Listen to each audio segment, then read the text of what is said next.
나는 전능하신 아버지 하나님, 천지의 창조주를 믿습니다. 나는 그의 유일하신 아들, 우리 주 예수 그리스도를 믿습니다. 그는 성령으로 잉태되어 동정녀 마리아에게서 나시고 본디오 빌라도에게 고난을 받아 십자가에 못 박혀 죽으시고 장사된 지 사흘 만에 죽은 자 가운데서 다시 살아나셨으며 하늘에 오르시어 전능하신 아버지 하나님 우편에 앉아 계시다가 거기로부터 살아있는 자와 죽은 자를 심판하러 오십니다.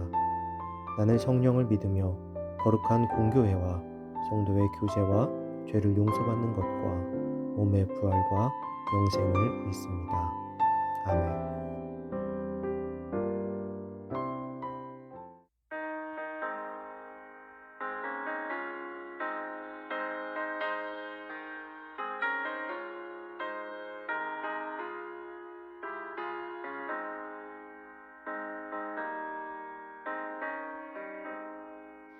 너희 죄 흉악하나 눈과 같이 이겠네. 너희 죄 흉악하나 눈과 같이 이겠네. 죄의 빛 흉악하나 이기리라. 주빛 같은 내 죄, 주빛 같은 내 죄, 눈과 같이 이겠네. 눈과 같이 이겠네. 악한 죄 벗으라고 주님 너를 부르네. 악한 죄 벗으라고 주님 너를 부르네. 하나님 크신 사랑 아니 없어라.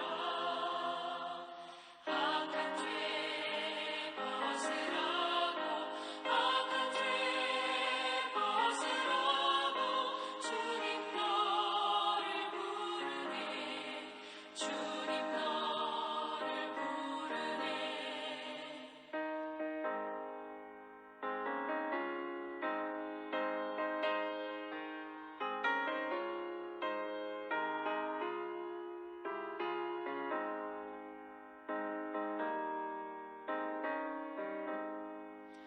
너희 죄 사해 주사 기억하니 하시네.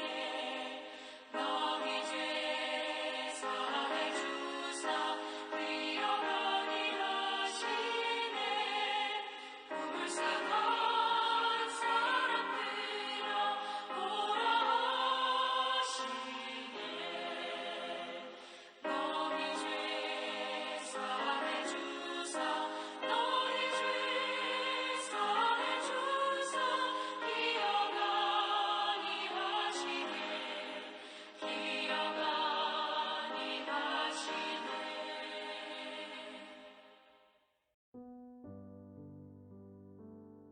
오늘 하나님께서 우리에게 준 말씀은 사무엘하 13장 30절에서 33절입니다.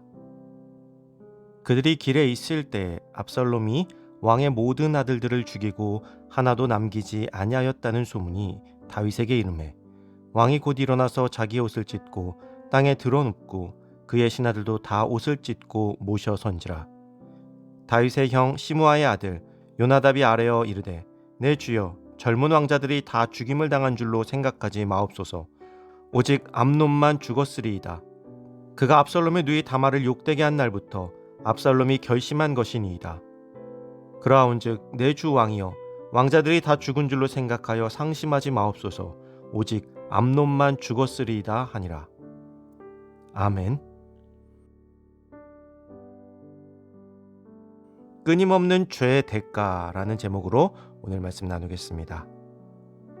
암논이 다말을 범하고 다말을 내친 뒤 다말의 오빠였던 압살롬이 이 모든 것을 알게 되었습니다. 압살롬은 다말을 자신의 집으로 데리고 갔습니다. 성경은 이때 다말의 모습을 압살롬의 집에서 처량하게 있었다라고 기록하고 있습니다. 피해자인 동생은 자신의 집에서 처량한 모습으로 지내고 있으며 죄를 범한 가해자는 아무렇지도 않게 살아가며 이 모든 일을 아는 아버지 다윗은 침묵하고 있으니 압살롬의 복수심은 점점 커져갈 수밖에 없었습니다. 그러나 압살롬은 섣불리 나서지 않았습니다. 그럴 기회가 없었던 것이기도 하죠. 다윗의 죄는 다윗이 스스로 자식들의 죄 앞에 떳떳하게 설 수 없게 만들었습니다. 그로 인해 다윗은 자식들의 갈등을 보면서도 침묵할 수밖에 없었던 것입니다. 2년 동안 복수의 칼을 갈던 압살롬은 드디어 그 계획을 실행하고자 합니다. 양털깎기 축제 때에 형제들을 집으로 초대하여 암논을 살해할 계획을 한 것입니다. 그리고 그 자리에 온 암논은 압살롬의 종들에 의해서 들판에서 살해당하고 말았습니다. 압살롬의 이러한 복수의 마음은 충분히 이해가 되지만 결국 압살롬은 형제를 죽인 범죄자가 되고 말았습니다. 이것이 죄의 무서운 번식력입니다. 아버지의 죄를 보며 자란 자식들이 죄를 짓는 일에 아무렇지도 않아진 것이죠. 그래서 성경은 우리에게 악의 어떤 모양이라도 버리라고 강조하고 있는 것입니다.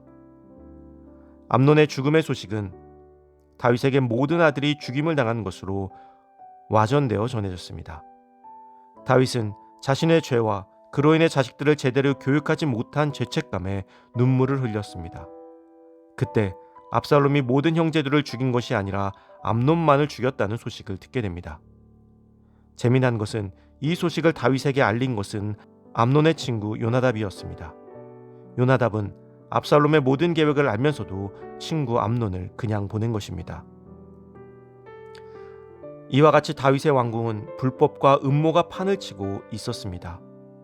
암논을 죽인 압살롬은 그대로 그술로 도망갑니다. 결국 다윗은 두 아들을 잃은 것입니다. 자신의 죄로 인해서 성정한 두 아들을 비롯한 어릴 때 죽은 아들까지 포함한다면 3명의 아들을 모두 죄에 대한 대가로 지불한 것입니다. 다윗의 왕국은 강하고 능력 있었지만 그 안에서는 죄로 인해 서서히 무너지고 있었습니다. 이렇게 다윗이 세워놓은 왕국은 솔로몬 이후에 나라가 2개로 갈라지게 됩니다. 이 모든 시작이 다윗의 죄였다는 것을 우리는 기억해야 합니다.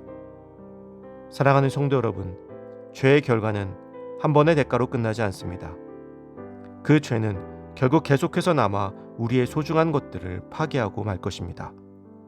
그 죄의 대가에서 벗어나는 길은 오직 우리의 죄를 대신 지신 예수 그리스도를 바라보는 삶을 사는 것입니다. 악의 모습은 어떤 것이라도 버리라는 주님의 가르침을 따라 하나님 앞에 순전하고 깨끗한 마음으로 살아가는 우리가 되기를 간절히 소망합니다.